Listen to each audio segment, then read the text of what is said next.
The locomotive's whistle pierced through the dusty afternoon air as it pulled into the station at Flagstaff, Arizona territory.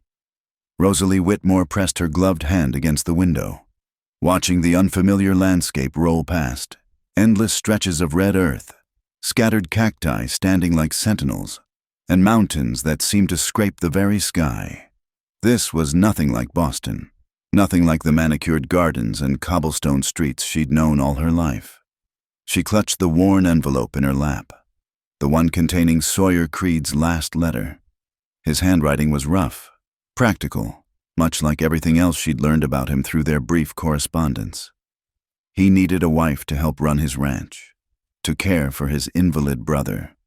She needed escape from the whispers that followed her everywhere back east, from the scandal of being labeled a bastard child after her mother's death revealed long-hidden secrets, from the humiliation of her broken engagement to Theodore Ashford when he'd learned the truth about her parentage.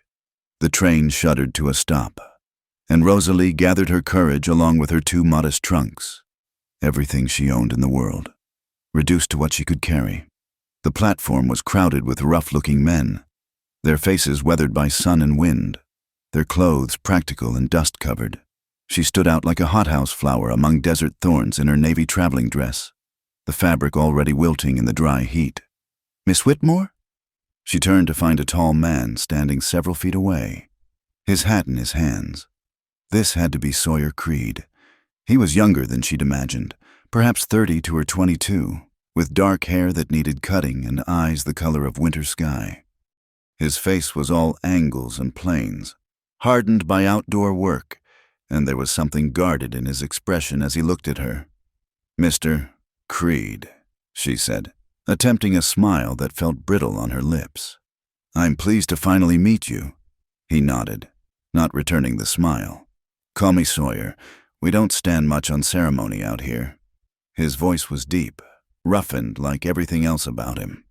He reached for her trunks without asking, hefting them easily. "Wagons this way." The ride to his ranch took 3 hours over rutted trails that had her gripping the wooden seat until her knuckles went white. Sawyer said little, his attention focused on managing the team of horses. The landscape grew more desolate with each passing mile, red rocks giving way to sparse grassland, the mountains looming distant and blue. When they finally crested a low rise and she saw the ranch below, her heart sank. It was smaller than she'd expected, more primitive. A simple wooden house with a pitched roof, unpainted and weather-beaten. A barn that listed slightly to one side, a few scraggly cottonwoods near what must be a well. In the distance, she could make out cattle dotting the landscape, but they seemed few and far between. "It ain't much," Sawyer said, as if reading her thoughts. "But it's solid. Built it myself, mostly." A figure appeared on the porch as they approached, a younger man in a wheeled chair. This would be Eli, Sawyer's brother. As they drew closer, Rosalie could see the family resemblance in the shape of his face, though his features were softer, his hair lighter. His legs were covered by a blanket despite the heat. "So you made it," Eli called out, his voice carrying a warmth his brothers lacked. "Was beginning to think Sawyer had scared you off with his letters." "Eli," Sawyer said, a warning in his tone as he helped Rosalie down from the wagon. Her legs nearly buckled after the long journey, but his hand on her elbow steadied her. Brief contact that he ended as quickly as possible. "I'm Eli Creed," the younger man said, wheeling closer. "Welcome to the Double C Ranch, such as it is. I hope you're not expecting luxury. I'm expecting honesty and hard work." Rosalie replied, finding her voice. "I believe I can offer the same in return." Something flickered in Sawyer's eyes. Surprise, perhaps, or approval. But he turned away before she could be sure, busying himself with her trunks. The house was as simple inside as out, a main room that served as kitchen and living area, with a large stone fireplace at one end. 2 bedrooms opened off the back, one clearly Sawyer's, one that would be hers. Eli, she learned, slept in what had once been a storage room, converted after his accident to avoid the need for stairs. "I'll leave you to settle in," Sawyer said, setting her trunks in the small bedroom. Supper's at sundown. Nothing fancy. Beans and salt pork tonight. Tomorrow you can take over the cooking if you're inclined. Then he was gone, his boots echoing on the wooden floor. Rosalie stood in the middle of her new room, taking in the narrow bed with its faded quilt, the simple washstand, the single window that looked out over endless grassland. Through the thin walls, she could hear Eli saying something to his brother. Sawyer's low response, then the sound of the front door closing. She sank onto the bed, suddenly overwhelmed by the magnitude of what she'd done. She was 1,000 miles from everything familiar, married in all but ceremony to a man who looked at her like she was just another piece of equipment for his ranch. The tears came then, hot and bitter, and she pressed her fist against her mouth to muffle the sound. This was her choice, she reminded herself. Better this than the whispers, the shame, the doors closing in her face back in Boston. As the sun began its descent toward the horizon, painting the sky in shades of orange and red she'd never seen back east, Rosalie unpacked her few belongings, her mother's silver brush and mirror, the only valuable things she'd inherited, a handful of books, her 2 other dresses, both practical wool, though still too fine for ranch life.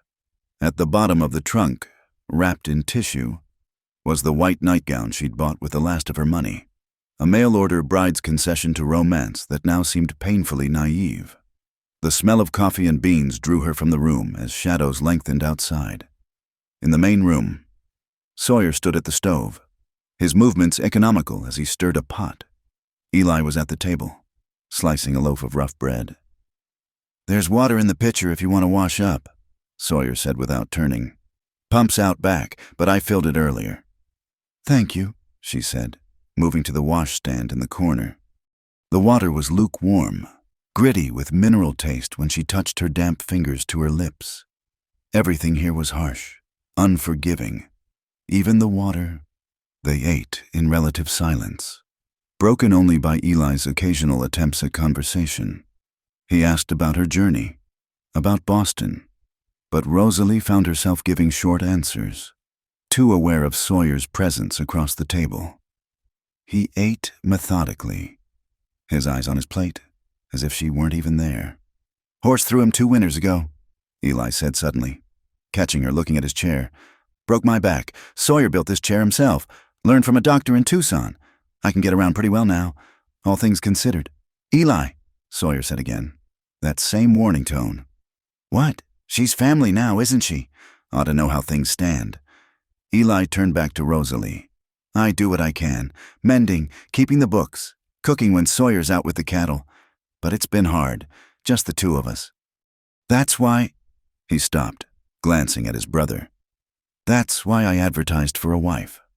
Sawyer finished bluntly. "Ranch needs more hands, and hired help's hard to come by out here. A wife seemed the practical solution." Practical. The word stung more than it should have. Rosalie had harbored no illusions about romance, but hearing it stated so baldly made her feel like livestock purchased at auction. "I understand," she said quietly. "I hope I'll prove worth the investment." Sawyer's fork paused halfway to his mouth. He looked at her then, really looked at her for the first time since the train station. "This ain't about investment, Miss Rosalie. It's about survival. Mine, Eli's, yours now too. Desert doesn't care about your feelings or mine. It just is, and we do what we must to live with it." After supper, Sawyer disappeared outside to tend to the animals. Eli showed Rosalie around the kitchen, explaining where things were kept, the quirks of the temperamental stove. His easy chatter helped ease the knot in her chest, though she was aware of him watching her, cataloging her reactions. "He's not as hard as he seems," Eli said eventually, voice low. "My brother. I mean, life's dealt him some cruel hands, is all."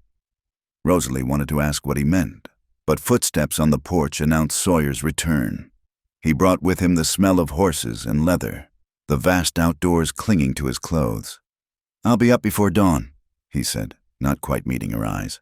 "You can sleep in tomorrow, get your bearings. After that, we'll figure out a routine."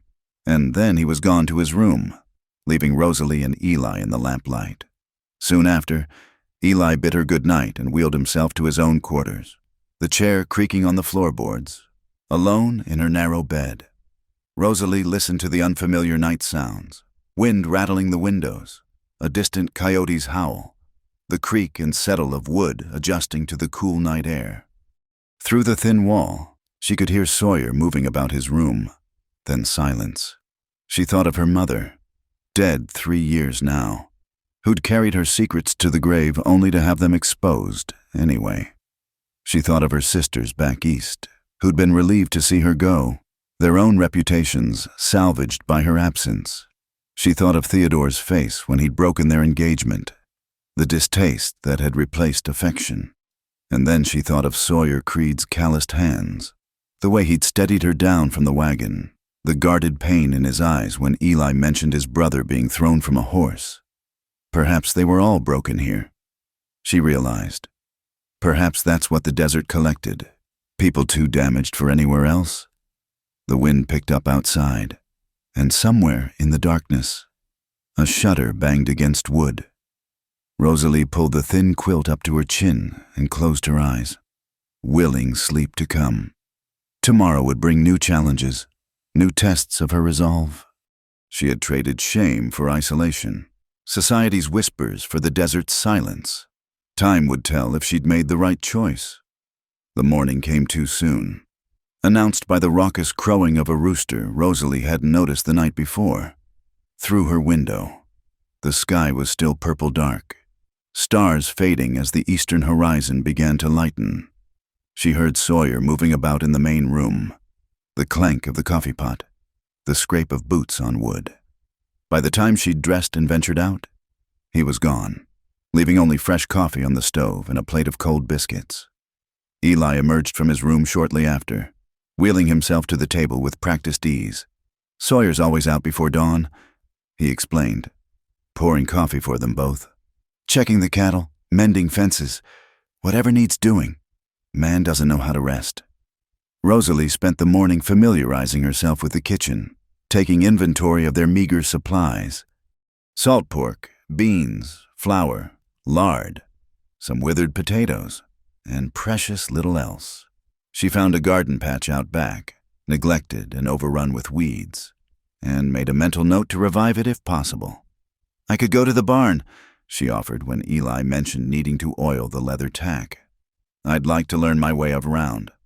Best wait for Sawyer," Eli cautioned. "The animals don't know you yet, and we've got a mean-tempered bull that's been causing trouble." But restlessness drove her outside after the noon meal. The sun was brutal overhead, the air so dry it seemed to pull moisture from her skin. She kept to the shade of the house at first, then ventured toward the barn, drawn by the sounds of animals and the desire to prove herself useful. The barn's interior was dim and cooler, smelling of hay and manure and leather. She could make out stalls along one side, a few horses dozing in the heat. Near the back, she heard restless movement, the sound of something large shifting weight. She moved closer, curious despite Eli's warning.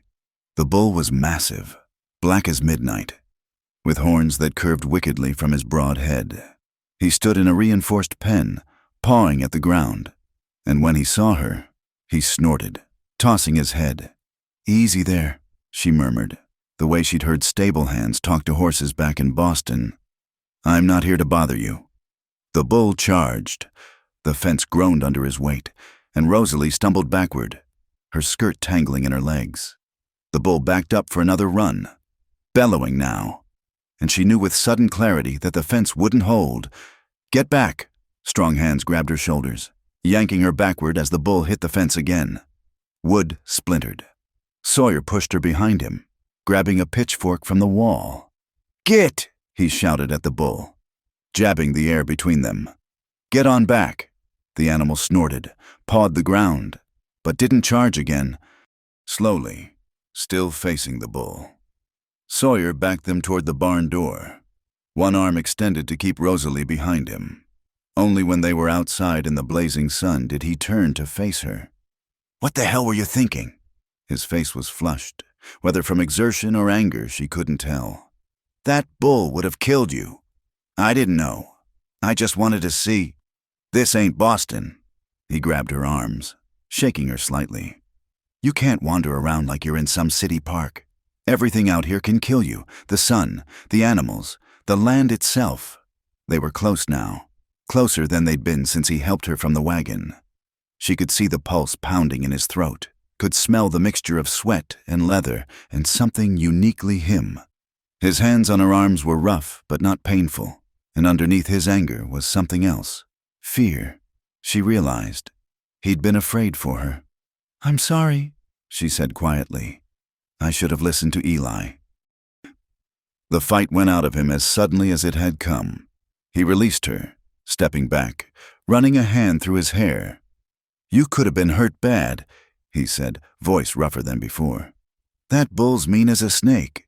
Been meaning to sell him, but haven't found a buyer. You saved me." She said, "Thank you." He looked at her then, something shifting in those winter sky eyes. "It's my job to keep you safe," he said finally. "Promise that when I sent for you, I keep my promises."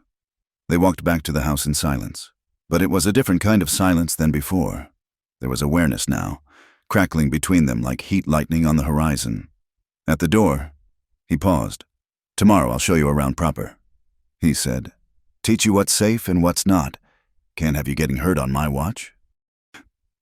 That evening, as she served the simple supper she'd prepared, beans seasoned with wild herbs she'd found, fresh biscuits, preserved peaches from a dusty jar, she felt both men watching her, Eli with friendly curiosity, Sawyer with something more guarded, more complex. "These are good biscuits," Eli said, reaching for a third. "Ma would have been proud. She taught us both to cook, but Sawyer only learned the basics. Ma's been gone 8 years, Sawyer said quietly. Pa followed 2 years later, been just us since then. Rosalie sensed the weight of history in those simple words. 2 young men, alone on a hard piece of land, trying to survive. The accident that crippled Eli must have made everything infinitely harder. "I'm sorry for your losses," she said, meaning it. After supper, she insisted on cleaning up alone, needing the simple rhythm of washing dishes to settle her nerves. Through the window, she could see Sawyer by the corral, checking on the horses in the fading light.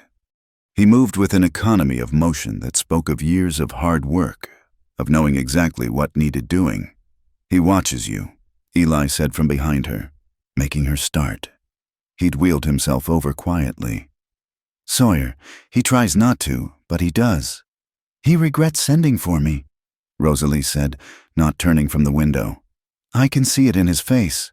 "No," Eli said thoughtfully. "Not regret? Fear? Maybe.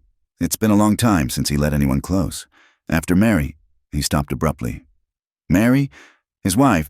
She died 4 years ago. Giving birth. Baby didn't make it either." Eli's voice was soft, heavy with old grief. "Sawyer blamed himself. Said if he hadn't brought her out here, if they'd been closer to a doctor. He shut down after that, threw himself into the ranch, taking care of me. Stopped living, really, just existed." Rosalie's hands stilled in the dishwater. "So much loss, so much pain. No wonder Sawyer held himself apart." "Why tell me this?" she asked. "Because you deserve to know what you're dealing with," Eli said. "And because I see something in my brother I haven't seen in years. He's waking up, whether he wants to or not.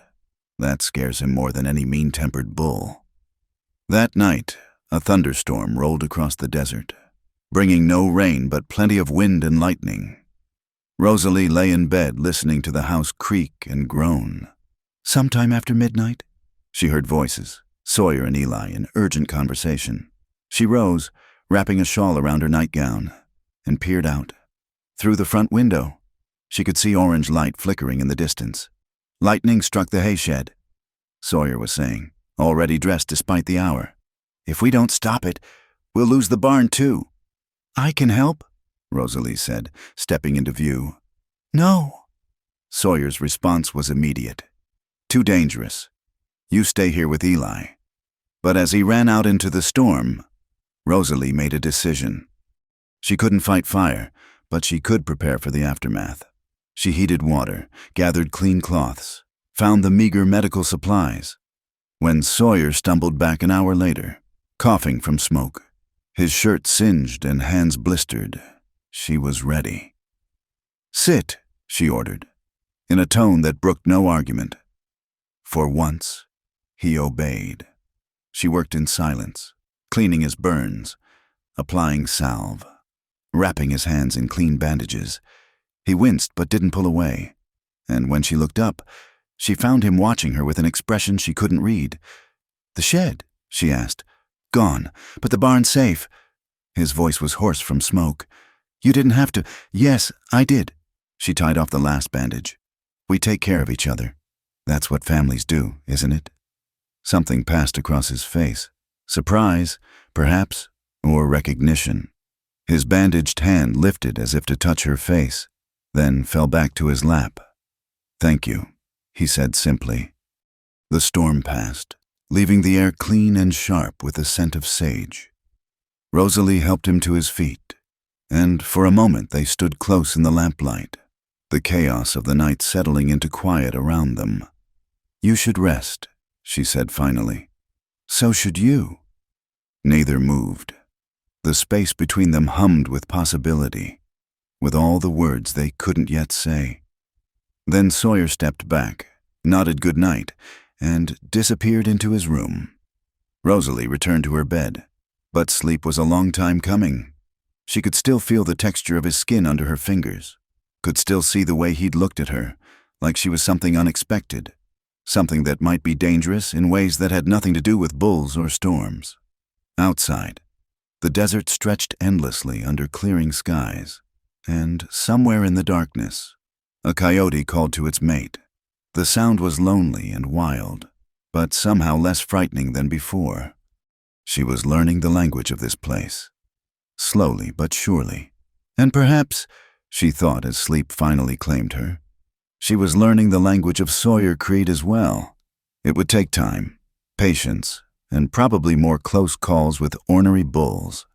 But for the first time since stepping off that train, she felt something like hope. The desert was harsh, yes, but even here, things could grow if given the chance. 2 weeks had passed since the fire, and a fragile routine had settled over the Double C Ranch.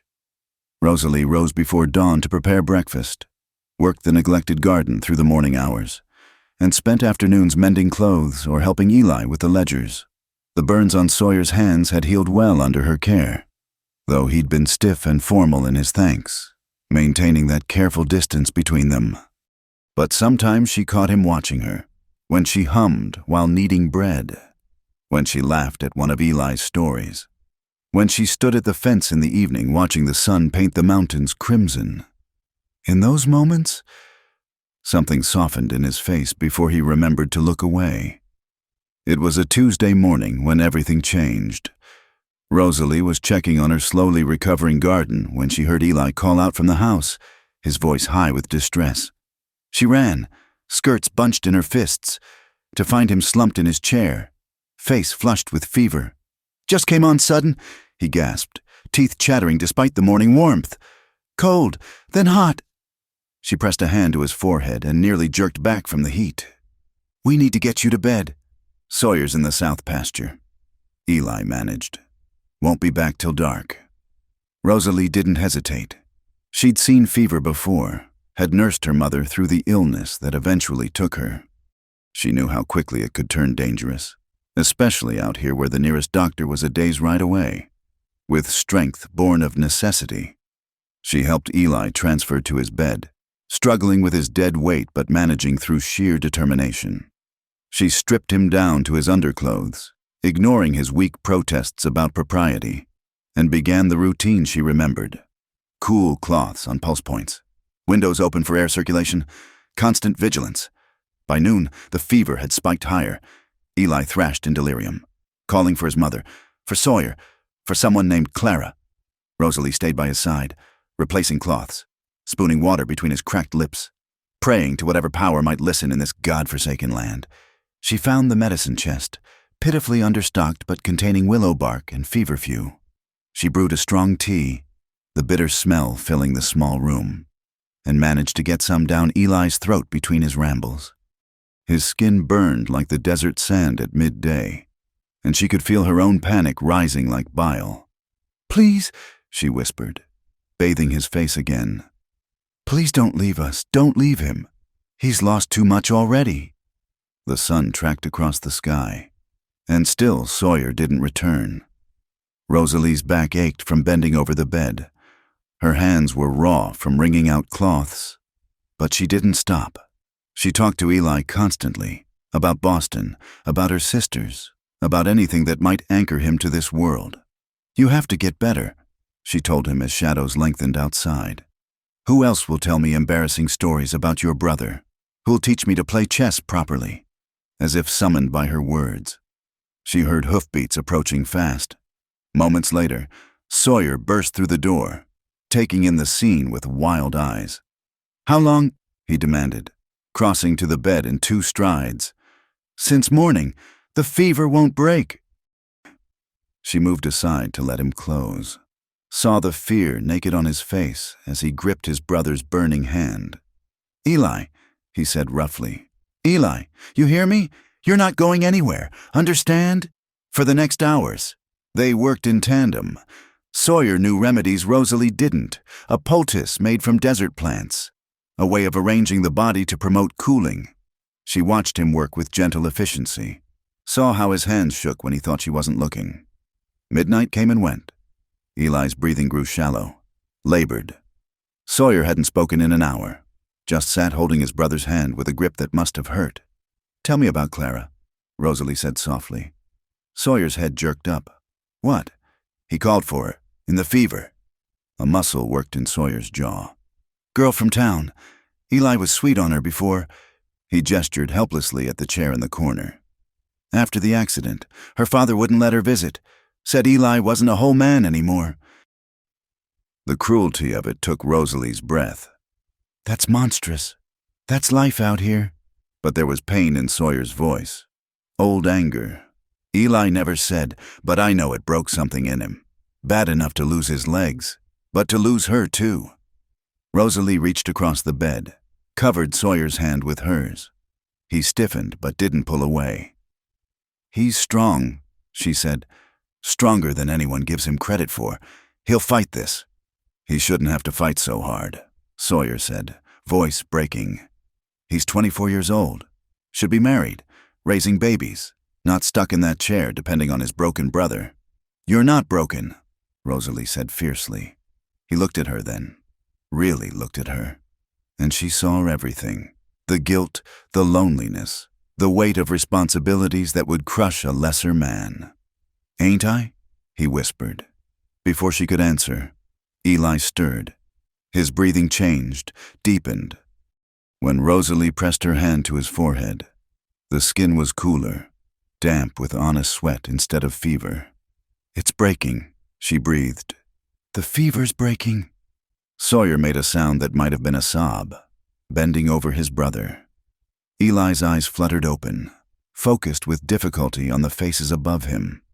"Feel like I've been trampled by that mean bull," he croaked. A laugh that was half cry escaped Sawyer. "You scared us, you damn fool." "Language," Eli whispered, managing a weak smile. "There's a lady present." They stayed with him as the fever continued to break, as his body began the slow work of healing.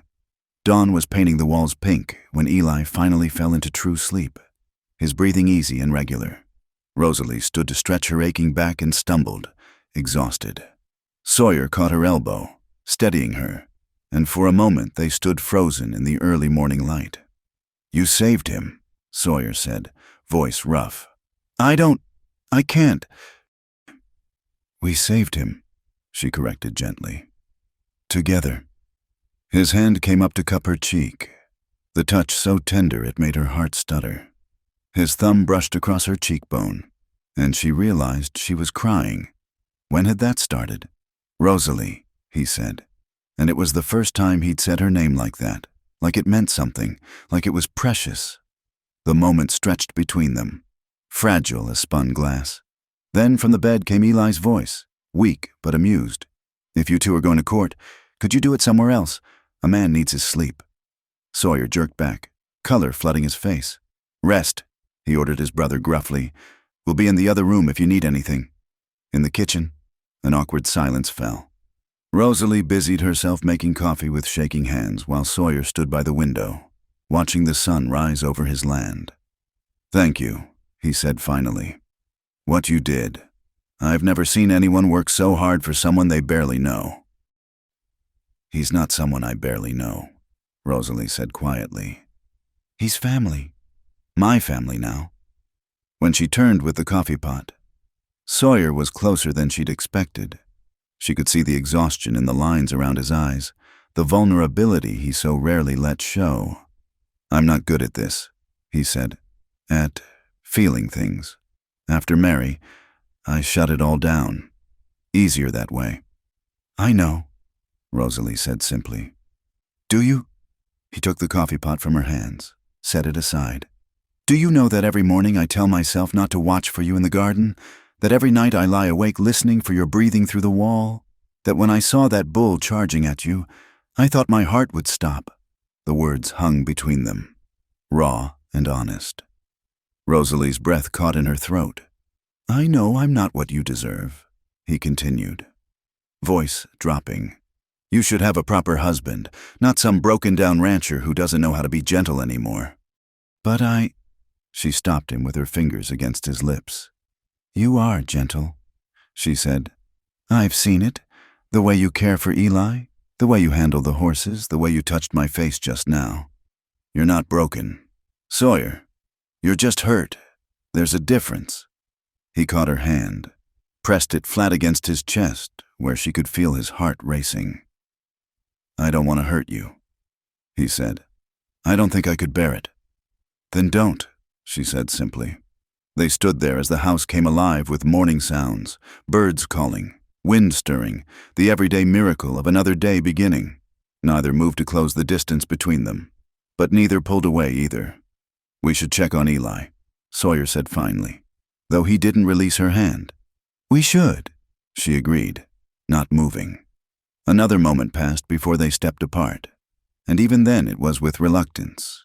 But something had shifted between them, fundamental as the earth beneath their feet. The careful distance Sawyer maintained had cracked, letting light seep through. As they returned to Eli's room, finding him sleeping peacefully, the crisis passed. Rosalie felt that crack like a physical thing, delicate and precious. It would take time to widen. She knew. Sawyer Creed didn't trust easily, didn't love easily. But standing beside him in the morning light, watching him smooth the blankets around his brother with those work-roughened hands that could be so gentle, she thought maybe, just maybe, they had all the time they needed. Outside, her garden was beginning to show signs of life, green shoots pushing through the hard earth. Even in the desert, things could grow, even hearts that had been closed off for too long. The desert morning was cooler than usual, with clouds gathering on the horizon promising the possibility of rain. Eli had recovered fully from his fever, though Rosalie still fussed over him at meals, making sure he ate enough to rebuild his strength. It had been 2 weeks since that long night of vigil, and in that time, something had fundamentally shifted in the household dynamics. Sawyer no longer disappeared immediately after meals. He lingered, drinking coffee while Rosalie cleaned up, occasionally offering quiet observations about the weather or the cattle. Their conversations were still careful, but there was warmth now where there had been only politeness. "You should learn to ride," Sawyer announced one morning, setting down his cup with decisive finality. "Can't have you stuck at the house all the time. What if there's an emergency?" Rosalie's hand stilled on the dish she was washing. I've never been on a horse." "City girl," Eli teased from his place at the table. "Bet you rode in fancy carriages everywhere." "Hardly everywhere," Rosalie protested. "We walked mostly. Carriages were for Sundays and special occasions." "Well, out here, horses are for every day," Sawyer said, already standing. "Come on. Best to start while it's cool." That's how Rosalie found herself in the corral an hour later, eyeing a mare that seemed impossibly tall.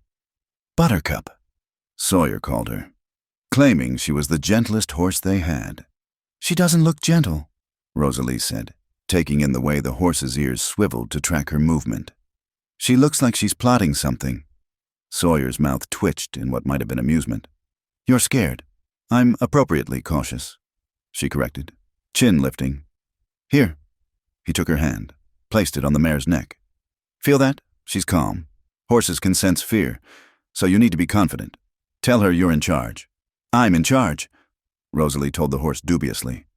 Buttercup snorted, and Rosalie jumped back. This time Sawyer did smile, a real smile that transformed his face. Maybe we'll work up to that. Let's start with getting you in the saddle. What followed was perhaps the most mortifying and exhilarating hour of Rosalie's life. First came the struggle of mounting, her skirts tangling, her foot missing the stirrup. Sawyer's hands on her waist lifting her when her own efforts failed. She landed in the saddle with an ungraceful thump, immediately clutching the saddle horn. I'm too high up, she gasped. This is entirely too high. You're fine, Sawyer assured her, adjusting the stirrups. Now, hold the reins like this. No, lighter. You're not trying to strangle them. He positioned himself beside her, one hand on Buttercup's bridle, and began leading them in a slow circle. Rosalie bounced with each step, certain she would tumble off at any moment. Relax, Sawyer instructed. Move with her, not against her. Feel her rhythm. Easy for you to say, Rosalie muttered, but she tried to follow his advice. Gradually, miraculously, it began to make sense. The horse's gait had a pattern, a music to it, and when she stopped fighting it, the ride smoothed out. Sawyer must have sensed the change because he released the bridle, though he stayed close. That's it, he encouraged. You're a natural? I'm really not. She laughed, but she felt a thrill of accomplishment. They made several more circuits before Sawyer called a halt. When he reached up to help her dismount, his hands lingered on her waist a moment longer than necessary. She slid down, her body brushing against his, and for a breathless moment they stood pressed together between horse and man. Thank you, she said softly, looking up at him. His eyes had darkened, pupils dilated despite the bright morning. Tomorrow we'll try a walk outside the corral. Tomorrow, she agreed, neither of them moving. Buttercup, apparently tired of being ignored, nudged Sawyer with her head, breaking the spell. He stepped back, clearing his throat, and Rosalie felt the loss of his warmth like a physical thing. The riding lessons became a daily occurrence. Each morning after chores, they would work together. Sawyer patient and encouraging as Rosalie gained confidence. By the end of the week, she could mount without help and guide Buttercup around the corral unassisted. Ready to see some of the ranch? Sawyer asked on a particularly fine morning. They rode out together, Sawyer on his big roan gelding, Rosalie on Buttercup. He showed her the boundaries of their land, the hidden spring that kept their cattle alive during drought, the box canyon where they rounded up strays. The desert that had seemed so hostile was revealing its secrets, the way certain cacti bloomed in stunning colors, how jackrabbits bounded between scrub brush, where to find shade in the heat of day. It's beautiful, Rosalie said, surprising herself with the truth of it. Different from anything I knew, but beautiful. They had stopped to rest the horses near an outcropping of red rocks. Sawyer dismounted, then helped her down, and this time she was ready for the way her pulse jumped at his touch. Mary used to say that, he said quietly, looking out over the landscape. Said the desert had its own kind of beauty, if you learned how to see it. It was the first time he'd mentioned his late wife voluntarily. Rosalie waited, sensing there was more. She was from California. He continued. Her father brought cattle through, and she saw me at a barn dance in Flagstaff.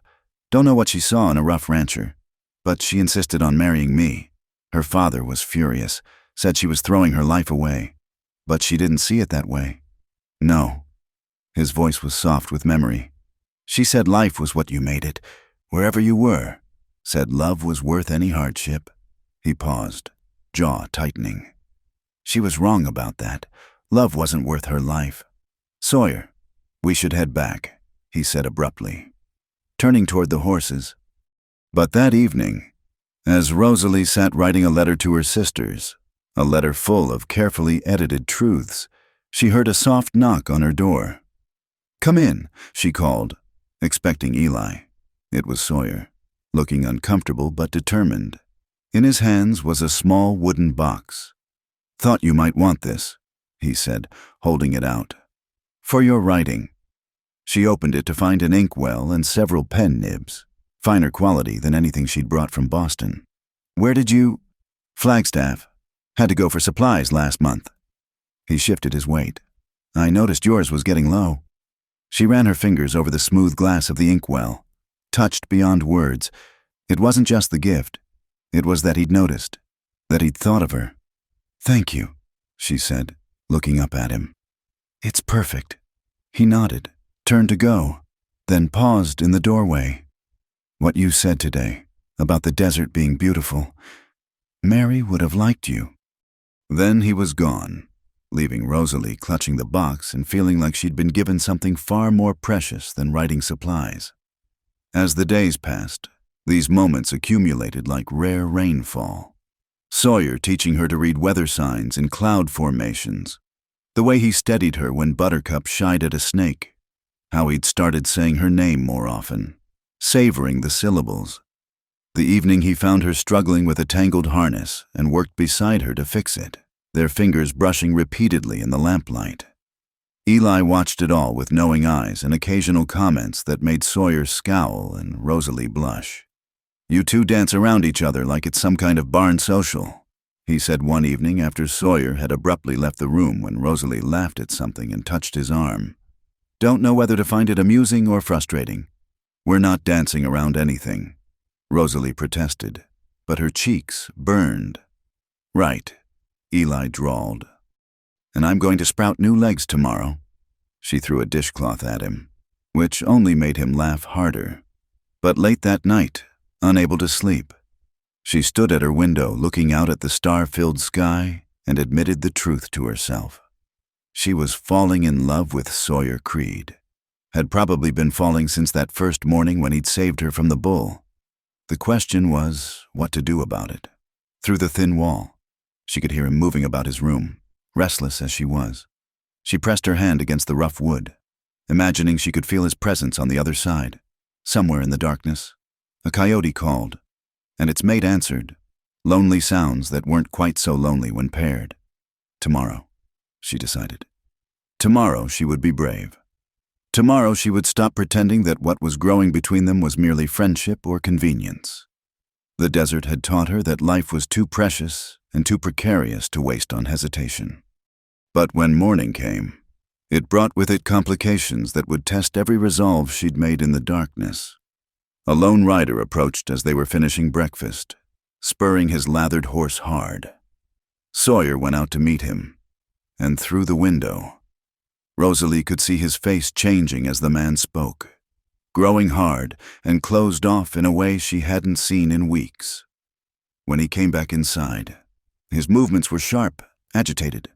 "Stock thieves hit the Benson ranch last night, took 20 head, shot Tom Benson when he tried to stop them." "Is he?" Eli started. "Alive, but barely. Every able-bodied man is forming a posse." He was already reaching for his gun belt, checking his rifle. "I have to go." "Of course," Rosalie said, though fear clutched at her heart. "We'll manage here." He paused in his preparations, looked at her with an expression she couldn't read. Then he crossed to her, cupped her face in his hands, and pressed his forehead to hers, a gesture more intimate than any kiss. "Stay close to the house," he said roughly. "Both of you. If strangers come, bar the door and don't open for anyone but me." Then he was gone, leaving the scent of leather and sage behind. Rosalie stood frozen, her skin still tingling from his touch, while outside the sound of hoofbeats faded into distance. "He'll be fine," Eli said quietly. "Sawyer knows how to take care of himself." But as the day wore on with no word, as afternoon shadows lengthened into evening gloom, Rosalie found that all her new desert wisdom couldn't quiet the fear that had taken root in her chest. The land that had begun to feel like home suddenly seemed vast and threatening again. full of unknown dangers that could snatch away happiness as quickly as a hawk takes a rabbit. She made supper they didn't eat, mended clothes that didn't need mending, and waited. Outside, storm clouds that had threatened all day finally opened, sending rain drumming on the roof. And still Sawyer didn't come. The storm had become a deluge by nightfall, rain hammering the roof with violent intensity. Rosalie paced the main room while Eli sat by the window, both of them straining to hear hoofbeats through the din. The oil lamps flickered with each gust of wind, casting dancing shadows on the walls. "This is taking too long," Rosalie said for the dozenth time. "They should have been back by now." "Storm probably slowed them down," Eli replied, though worry creased his brow. "Or they hold up somewhere to wait it out. Sawyer's not foolish enough to ride in this weather unless he has to." But as midnight approached with no sign of the posse, Rosalie's fear crystallized into determination. She moved toward her room with purpose. "What are you doing?" Eli called after her. "I'm going to find him." "Rosalie, no!" Eli wheeled himself to block her path. "You can't ride in this storm. You've only been learning for 2 weeks. I can't sit here any longer." She was already pulling on her heavy cloak, the one practical garment she'd brought from Boston. "Something's wrong. I can feel it. Even if that's true, what help would you be? You don't know the land. You'd get lost in this weather. Then tell me where to look." Her voice cracked with desperation. "The places they'd likely go? Where they might take shelter? Please, Eli." He studied her face for a long moment, then sighed deeply. "There's an old line shack about 5 miles north, near Skeleton Ridge. If they got caught in the storm chasing the thieves that direction, that's where Sawyer would go. But Rosalie—" She was already heading for the door. "Bar this behind me. Don't open it for anyone but Sawyer or me." The storm hit her like a physical blow the moment she stepped outside. Rain drove sideways, instantly soaking through her cloak, and the wind tried to tear her off her feet. She fought her way to the barn, where Buttercup whinnied nervously at the weather. "I know, girl," Rosalie soothed, her hands shaking as she saddled the mare. "I don't like it either, but we have to find him." Mounting in her sodden skirts was nearly impossible, but desperation gave her strength. She pointed Buttercup north and gave the mare her head, trusting the animal's instincts more than her own limited skills. The ride was a nightmare of wind and water. Lightning split the sky in jagged tears, illuminating the landscape in stark, terrifying flashes. Thunder followed close, making Buttercup dance sideways. Rosalie clung to the saddle horn, her hands numb with cold, and tried to remember Eli's directions. 5 miles had never seemed so far. Time lost meaning in the storm's fury. She could have been riding for minutes or hours when she finally saw it, a dark shape against the hillside that might have been the line shack. As she urged Buttercup closer, her heart leaped. Horses huddled under a lean-to beside the building, including Sawyer's distinctive roan. She half fell from the saddle, her legs barely supporting her after the brutal ride. The shack's door was closed, but she could see lamplight through the single window. She pounded on the rough wood. "Sawyer! Sawyer! It's me!" The door yanked open, and there he was, wet, muddy, a cloth tied around his left arm spotted with blood, but alive. His eyes widened in shock that quickly transformed to fury. "What in God's name are you doing here?" He pulled her inside, slamming the door against the storm. "Are you out of your mind?" The shack was crowded with men, all turning to stare at the bedraggled woman who'd materialized from the tempest. She recognized a few faces from town, saw their mixture of admiration and disapproval, but she only had eyes for Sawyer, cataloging his injuries. The bloody arm, a bruise darkening his jaw, the way he favored his right side. "You're hurt," she said, reaching for him. He caught her hands, his own icy cold. "That doesn't explain why you're here. Do you have any idea how dangerous—" He broke off, seemed to really see her for the first time. "You're soaked through, you little fool. You could have died out there." "You didn't come home," she said simply. "I was worried." Something shifted in his expression, the anger melting into something more complex. Around them, the other men suddenly found things to occupy their attention. Turning away from the intimate scene, Come on, Sawyer said gruffly, leading her to the stove in the corner. Need to get you warm. He grabbed a blanket from a pile, wrapped it around her shoulders. His hands lingered, rubbing her arms through the wool. Up close, she could see the exhaustion in his face, the pain he was trying to hide. "What happened?" she asked. "Caught up with them near the border," one of the other men answered when Sawyer remained silent. "Your man there took a bullet in the arm, pulling Jim Santos out of the line of fire. Saved his life." "It's nothing," Sawyer muttered. "Scratch? Scratch nothing," another man scoffed. "Went clean through. He's lucky it missed the bone." Rosalie's hands were moving before she consciously decided, peeling back the makeshift bandage to examine the wound. Sawyer hissed but didn't pull away. "This needs proper cleaning," she said. "Is there water? Whiskey?" 20 minutes later, she had Sawyer's arm properly bandaged with strips torn from her petticoat, the wound cleaned with whiskey that made him curse under his breath. The other men watched with something approaching awe. "That's a hell of a woman you've got there.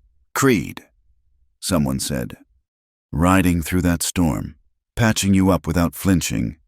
Better hold on to her." "I intend to," Sawyer said quietly, his eyes never leaving Rosalie's face. The storm began to ease near dawn, though rain still fell steadily. The men prepared to ride out, but Sawyer held Rosalie back when she moved to follow. "We need to talk," he said once they were alone. "What you did tonight was foolish, I know. Was brave."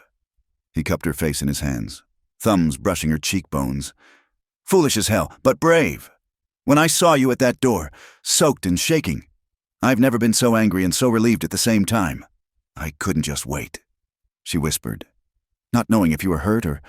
He stopped her words with his mouth on hers, a kiss that was nothing like she'd imagined in her girlish dreams.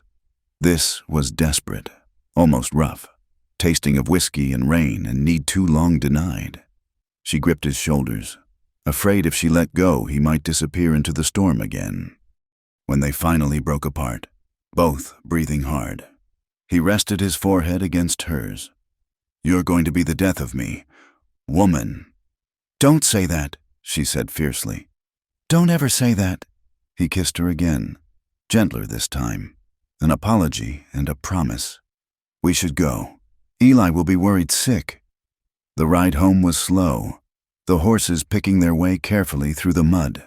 Sawyer kept close, their knees occasionally brushing, his good hand reaching out periodically to touch her arm, as if assuring himself she was real.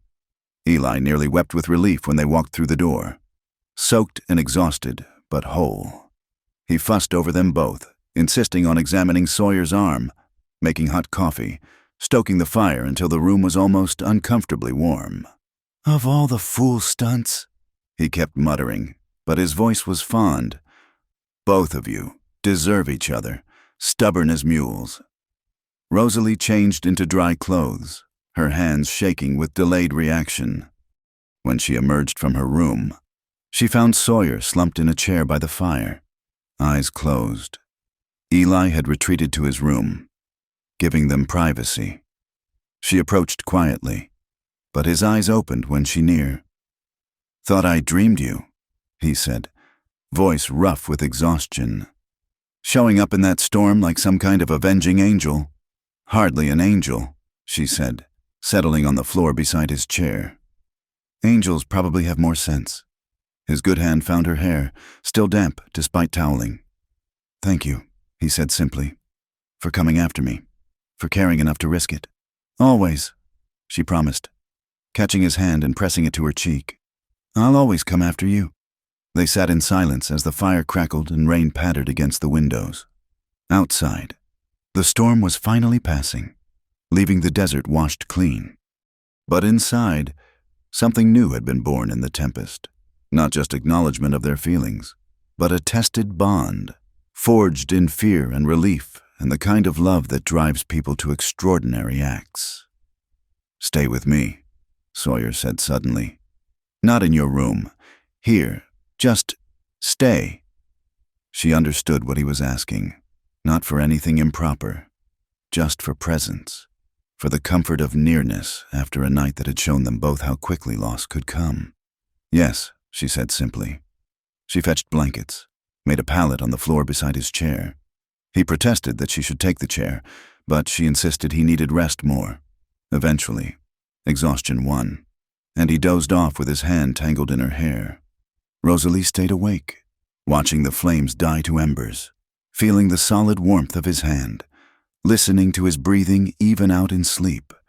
Through the window, she could see stars beginning to peek through the dissipating clouds. The storm had passed, but its effects would linger. She could feel it in the charged air between them, in the way her lips still tingled from his kisses, in the knowledge that they'd crossed a line that couldn't be uncrossed.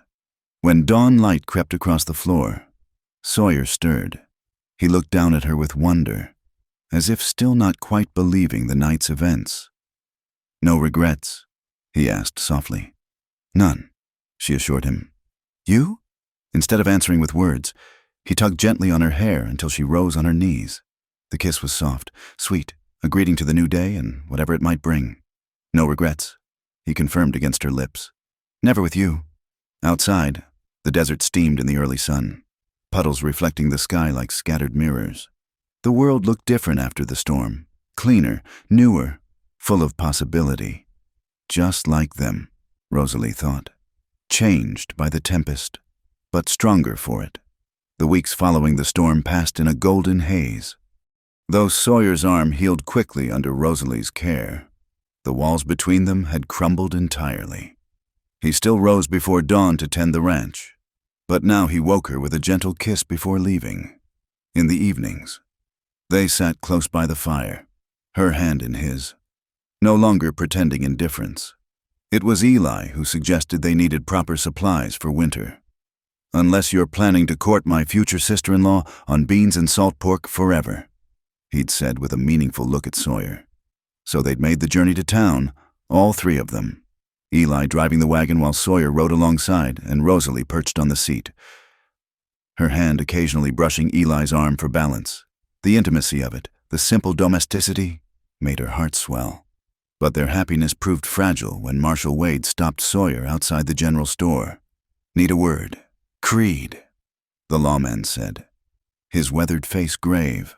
"Official business." Rosalie was examining fabric inside, debating whether they could afford enough for a new dress, when raised voices drew her to the window. Sawyer stood rigid while the marshal showed him some papers, his face draining of color. "What is it?" Eli asked, wheeling himself closer to see. Through the glass, they watched Sawyer's expression transform from shock to fury. He crumpled the papers in his fist, said something sharp to the marshal, then strode toward the store with dangerous purpose. The bell above the door jangled violently as he entered. His eyes found Rosalie immediately, and the look in them made her stomach drop. "We need to leave," he said tightly. "Now." "Sawyer, what?" "Now. Rosalie." But the marshal had followed him in, along with another man, thin, well-dressed, with the soft look of someone who'd never worked under the desert sun. "Mrs. Creed," the stranger said, tipping his hat mockingly. "Or should I say, Miss Whitmore.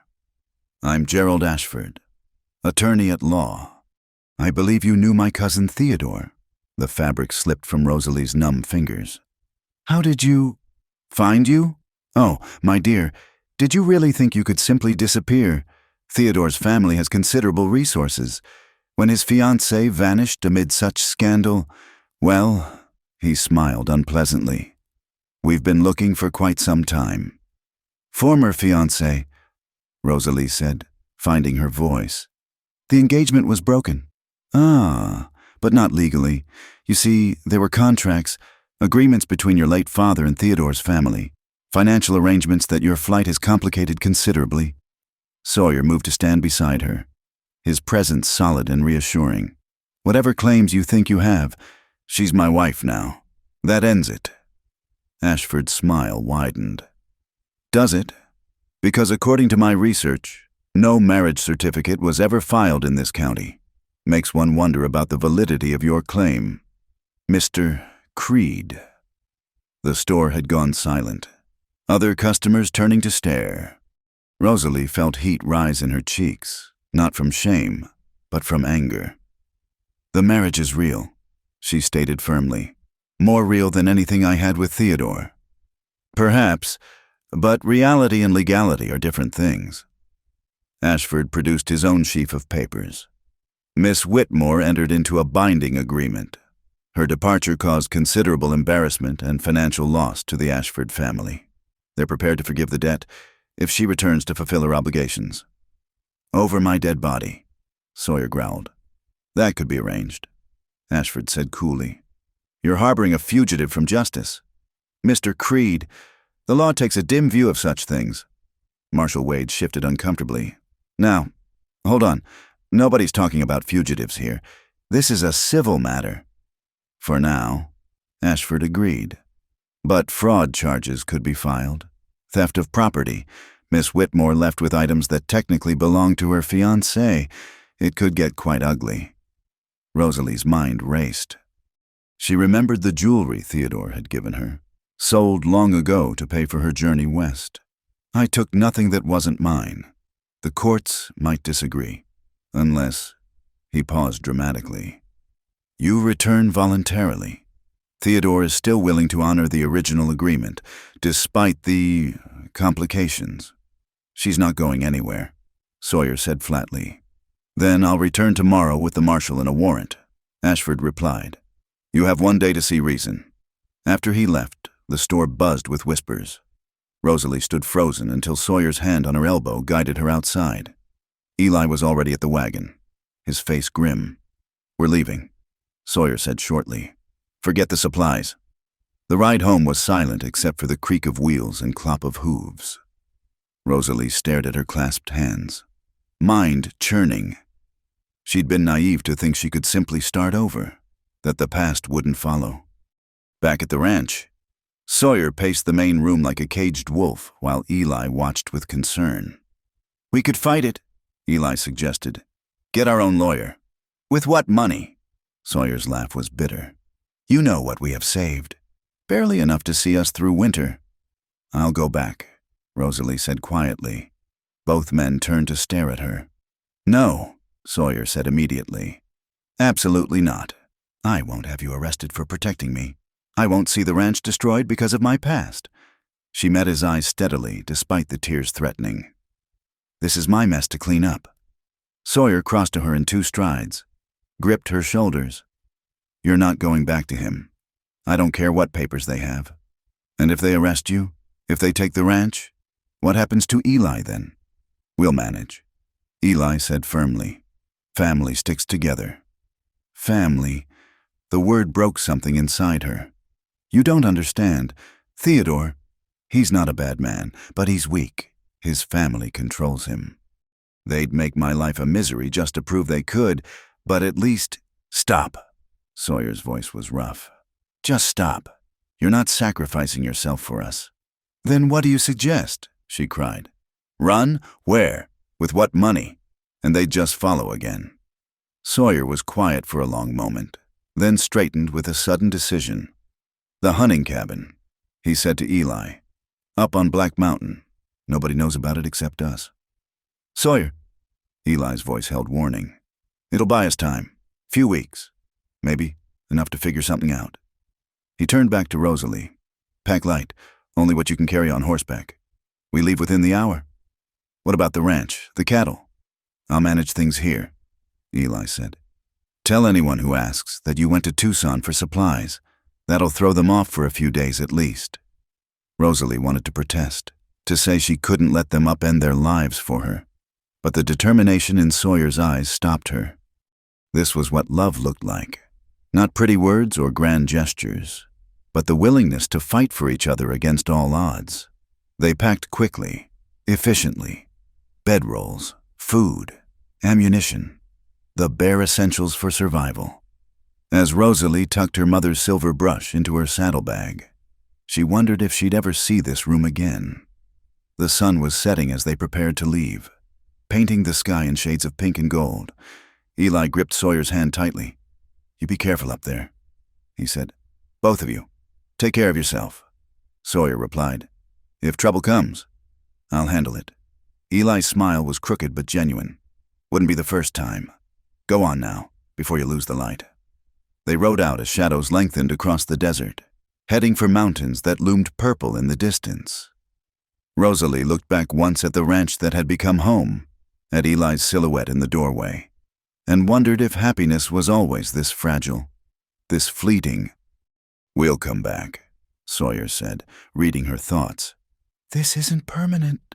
But as they climbed higher into the hills, leaving the familiar desert behind, Rosalie couldn't shake the feeling that everything was changing. The easy days of learning to love each other were over. Now came the test of whether that love could survive.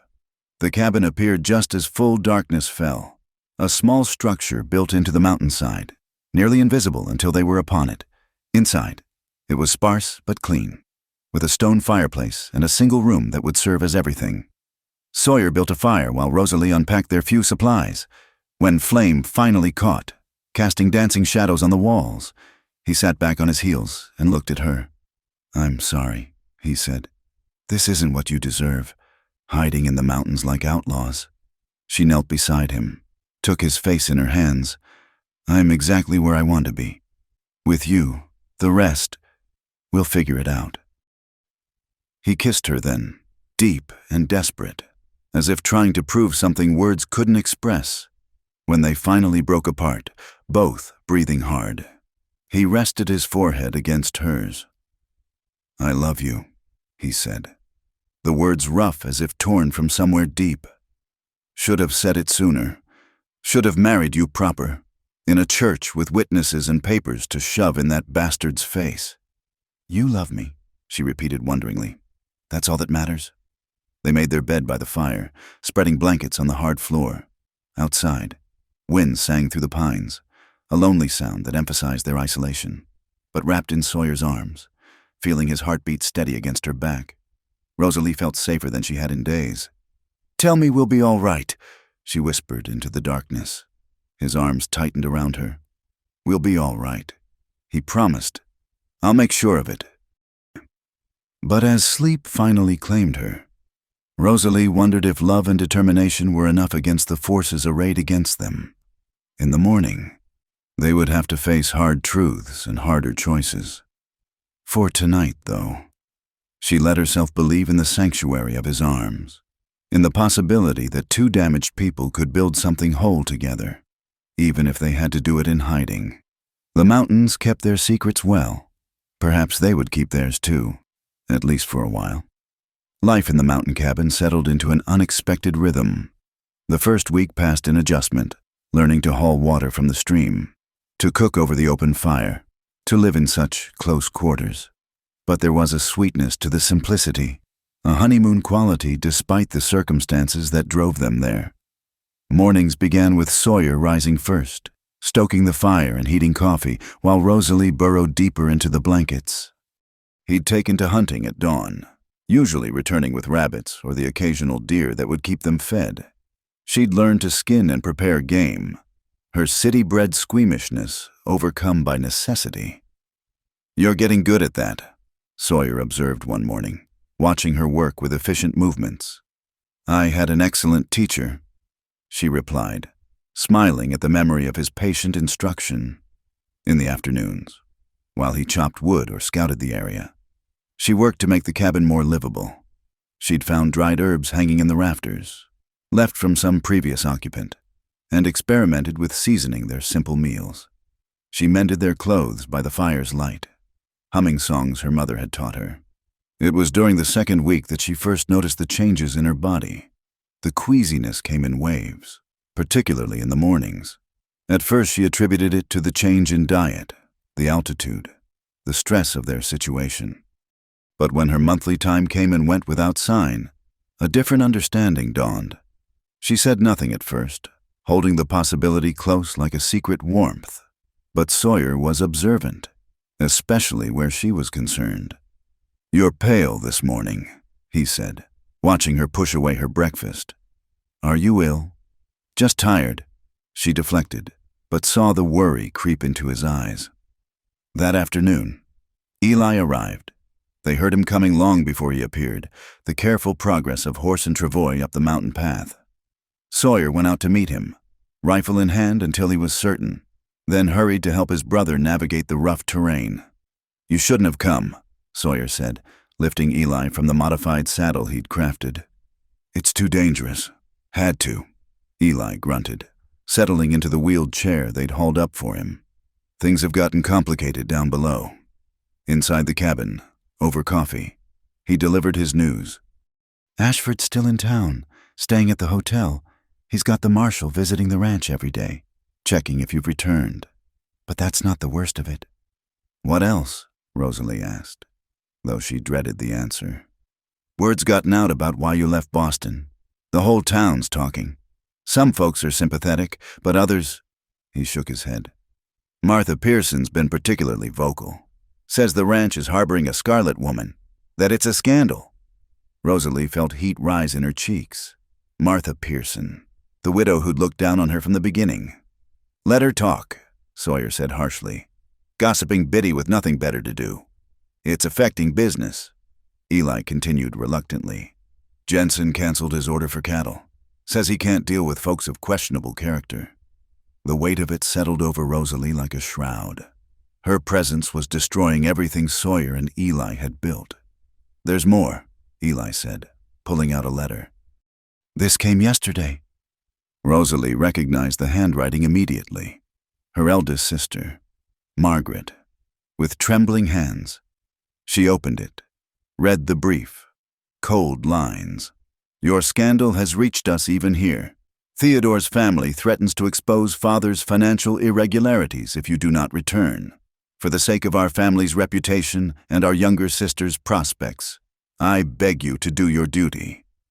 She let the letter fall, staring at the fire. Even here, hidden in the mountains, the past reached out its grasping fingers. "What financial irregularities?" Sawyer asked quietly. "I don't know," Rosalie admitted. "Father died when I was young. Mother never spoke of business matters. But if Theodore's family has something—" "Blackmail." Sawyer spat the word. "Using your family against you." That night, after Eli had made his difficult way back down the mountain with promises to return in a week, Rosalie found herself standing outside the cabin, looking at stars that seemed impossibly bright at this altitude. Sawyer joined her, wrapping a blanket around both their shoulders. "You're thinking of going back," he said. It wasn't a question. "My sisters," she whispered. "They don't deserve to suffer for my choices. And you don't deserve to suffer for theirs." He turned her to face him. "Your family was quick enough to see you gone when scandal touched you. Why should you sacrifice yourself for them now? Because that's what love does," she said simply. "It sacrifices." His jaw tightened. "Then what about my love? Doesn't that matter?" "Of course it does. It's the only thing that—" She broke off, overwhelmed. "What?" he prompted gently. "What were you going to say?" The words tumbled out before she could stop them.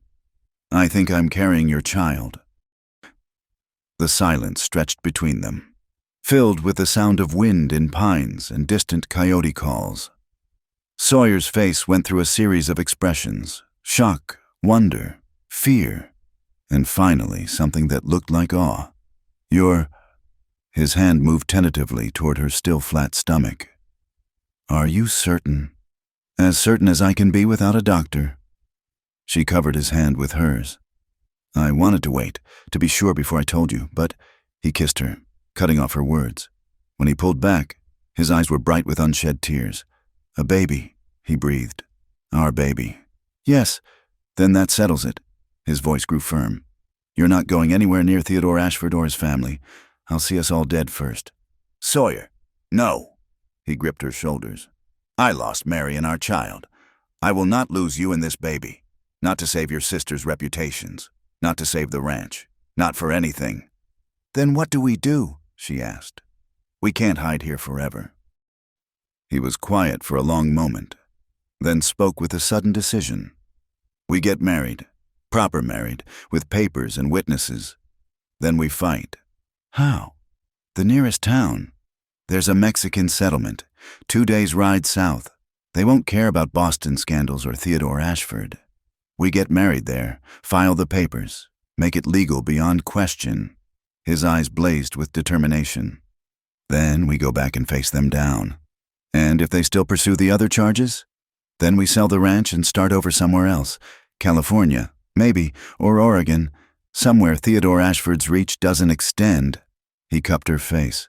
"I'll give up everything I've built before I'll give up you." 3 days later, they stood before Father Miguel in the tiny chapel of San Isidro. Eli had made the difficult journey to stand as witness, along with the Padre's housekeeper, a motherly woman named Rosa, who pressed wildflowers into Rosalie's hands when she learned there was no bouquet. Rosalie wore her best dress, cleaned and pressed as well as mountain life allowed. Sawyer had shaved for the first time in weeks, looking younger and somehow vulnerable, when he spoke his vows in careful Spanish, then repeated them in English. His voice was steady and sure. "I, Sawyer James Creed, take you, Rosalie Ann Whitmore, as my lawfully wedded wife, to have and hold, in sickness and health, in plenty and in want, in joy and in sorrow, as long as we both shall live." When he slipped the simple band on her finger, his mother's ring, which Eli had brought from the ranch, Rosalie felt the last chains to her old life fall away. Father Miguel blessed them in rapid Spanish, then slower English for their benefit. "What God has joined, let no man put asunder. You may kiss your bride, Señor." The kiss was sweet, almost chaste, but held promises of deeper intimacies to come. When they turned to face Eli and Rosa, both witnesses were wiping away tears. "About damn time," Eli said gruffly. "Now let's get this paperwork filed before anyone changes their mind." They spent their wedding night in the settlement's small inn, in a real bed with clean sheets that felt like luxury after weeks on the cabin floor. Sawyer was tender, reverent, treating her like spun glass until she reminded him she wouldn't break. "My wife," he murmured against her skin. "My brave, beautiful, stubborn wife." "My husband," she replied, savoring the words. "My protector, my love, my home." They loved each other with quiet intensity, aware of Eli in the next room, of the uncertain future awaiting them. But for these hours, they existed only for each other. Morning brought decisions. The marriage certificate was filed with the territorial authorities, making their union legally binding. Now came the harder part. "I'll ride back alone first," Sawyer planned. "Test the waters, see what Ashford's next move is. You and Eli can follow." "No," Rosalie interrupted. "We go back together or not at all. I'm done hiding." Eli nodded agreement. "She's right. Time to face this head on." So they rode back to the Double C as a united front, the marriage certificate tucked safely in Sawyer's saddlebag.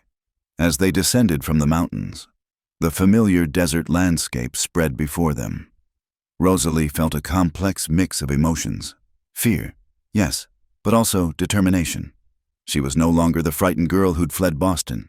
She was Rosalie Creed now, wife and soon-to-be mother, with family worth fighting for.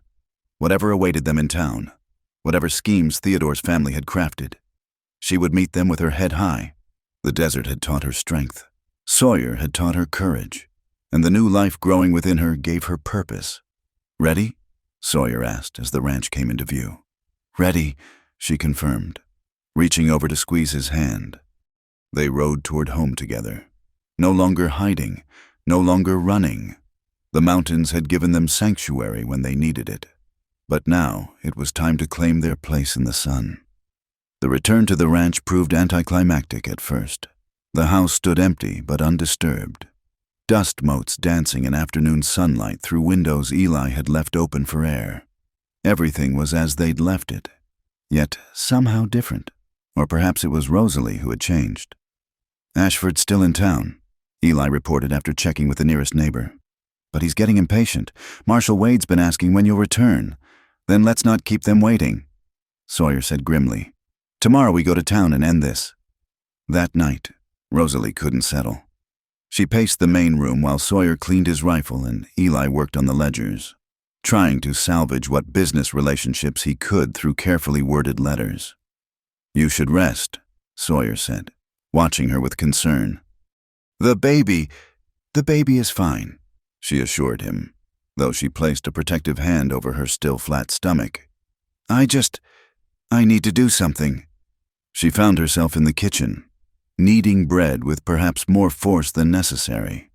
The familiar action soothed her nerves, connected her to all the women who had come before, pioneer wives who had faced down harder challenges than vindictive ex-fiancé.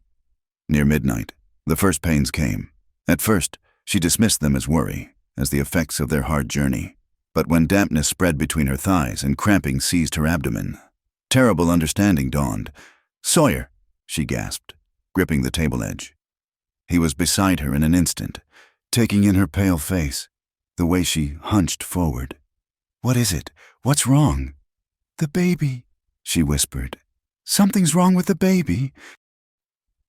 What followed was a nightmare of pain and blood, of Sawyer's desperate attempts to help while Eli rode for the doctor despite the late hour. Rosalie curled on their bed, body racked with cramps as it expelled the tiny life she'd carried so briefly. "I'm sorry," she sobbed against Sawyer's chest as he held her. "I'm so sorry." "Shh," he soothed, though his own voice was thick with tears. "This isn't your fault. Never think that." The doctor arrived near dawn, an elderly man with gentle hands who confirmed what Rosalie already knew. The pregnancy was lost, likely due to strain and stress. He left laudanum for the pain and instructions for recovery, speaking quietly to Sawyer outside while Rosalie drifted in and out of drugged sleep. For 2 days she remained in bed, grieving the child who would never be. Sawyer rarely left her side, bringing broth she couldn't eat, holding her while she cried, sharing his own quiet grief. On the 3rd day, she woke to find him slumped in the chair beside the bed, exhaustion etched in every line of his face. "You should sleep," she said, voice hoarse. His eyes snapped open. "You're awake. How do you feel?" "Empty," she answered honestly. Then, seeing the pain flash across his face, she reached for his hand. "But I'm alive. We're alive. We'll survive this too." On the 4th day, she insisted on getting up despite his protests. She was weak, shaky, but determined. "I won't face Ashford from my bed," she said. "Whatever happens, I meet it standing." That afternoon, Marshal Wade arrived with Gerald Ashford in tow. Rosalie sat in her chair by the fire, Sawyer standing protectively beside her. When the men entered, "Mrs.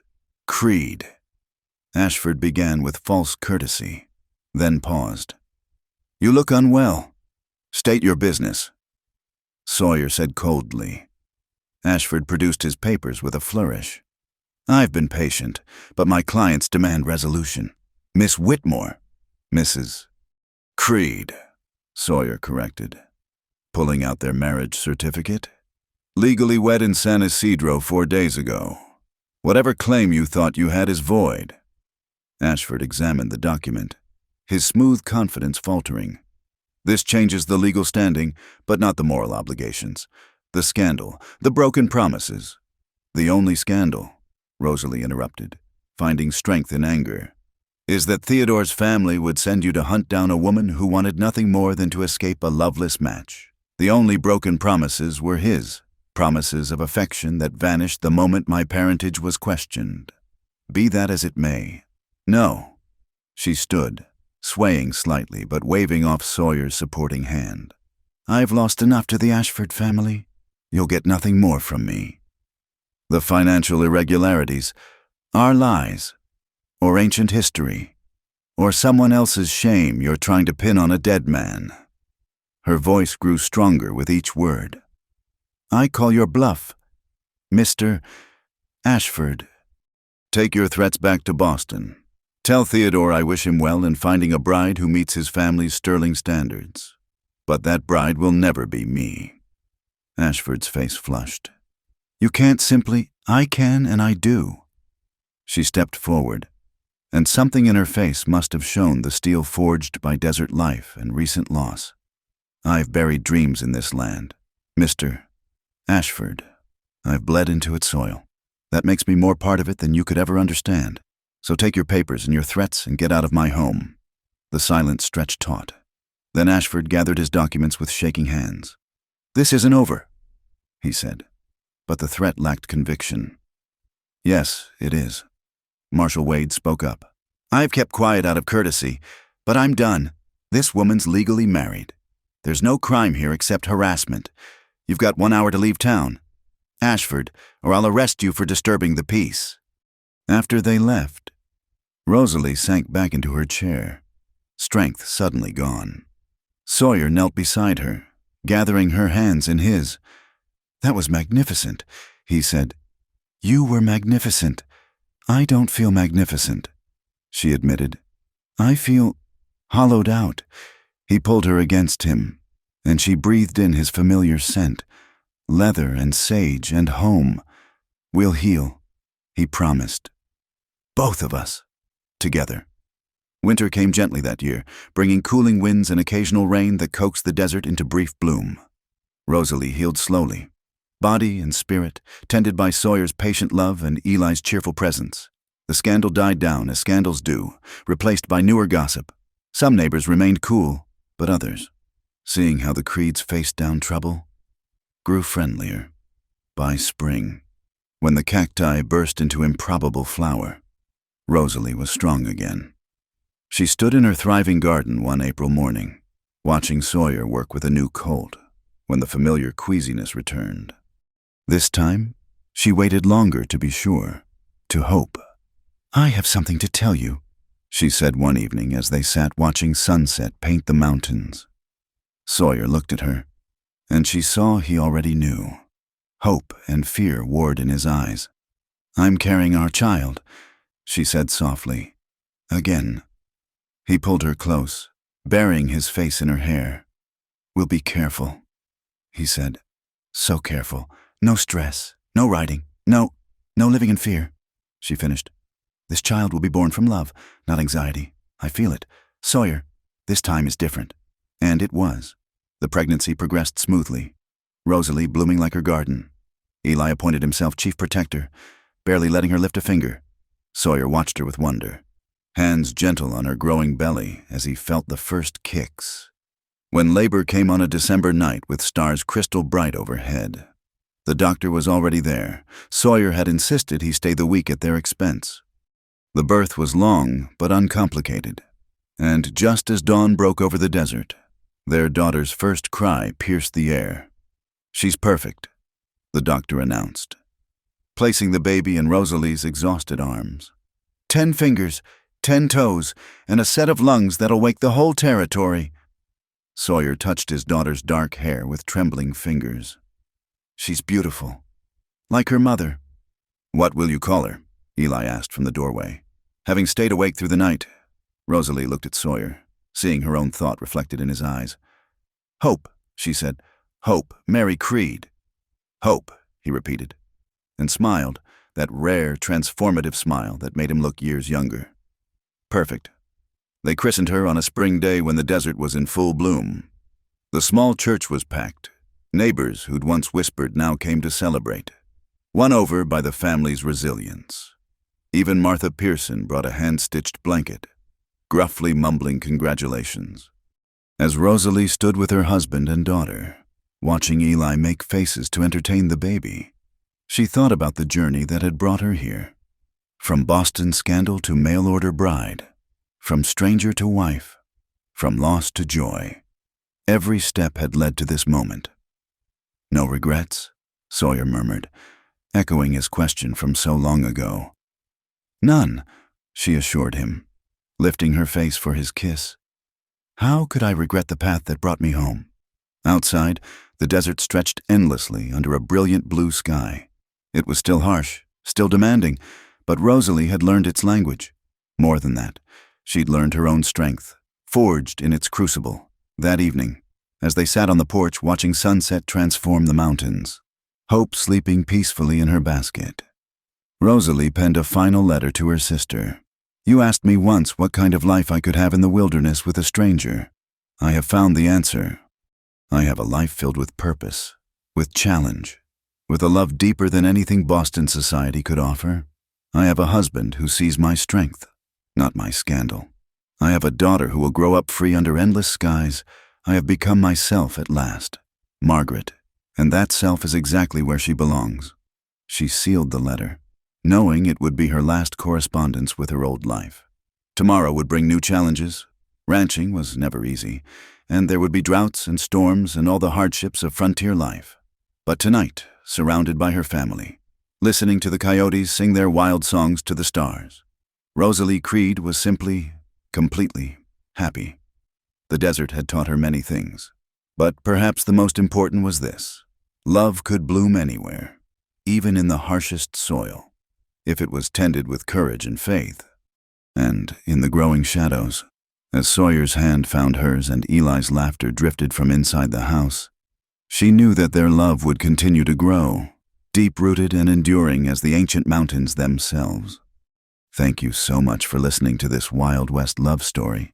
We hope Rosalie and Sawyer's journey touched your heart. Where are you listening from today? Drop a comment below and let's connect. Don't forget to subscribe to From Wild West channel and share your thoughts about this story. Did you feel the desert heat? Could you picture the vast Arizona landscape? We'd love to hear what part of the story resonated with you most.